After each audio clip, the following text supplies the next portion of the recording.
first of all, if I have a stick, it's good to learn how to clinch with the stick to an extent, but we want to be careful not to fixate.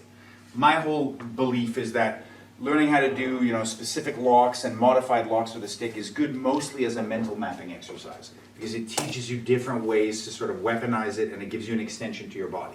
But in actuality, if I talk about probability, my goal with a stick is to keep you away so I can maximize the stick and you can't reach me.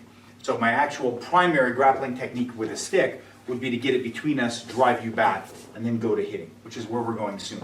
But just for the purpose of consistency, I want to look at nape, body lock, underhook and pike, overwrap and pike, despite having a stick in my hand. Because sometimes it'll happen. You'll have a stick, you would like to just be at striking range, he comes in, I drive, and I'm in this position, and I want to see, can I get it into an underhook and pike? Can I get it into an overwrap and pike? Or is he going to modify? Is he going to start wrestling for it? Am I going to be able to maintain control? Am I going to need to switch grips to take it off? If I go to swing, as we know, when he wraps, can I get into a body lock? Right? Or likewise, if he comes in and my hand is hold, can I get it into a nape lock?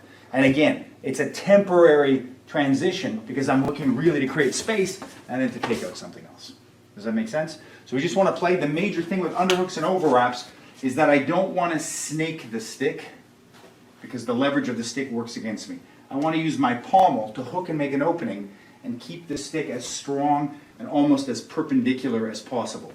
The more the stick gets into alignment with my wrist, the easier it is for him to strip it. When it's more close to perpendicular, it's stronger in my grip. If he can get it like this, I get into trouble. If he can get it like this, I get into trouble. So I'm generally keeping it square, and as such I want to think with my pommel and work, and of course as you're going by here guys, you can do all sorts of work and get into position. That's it.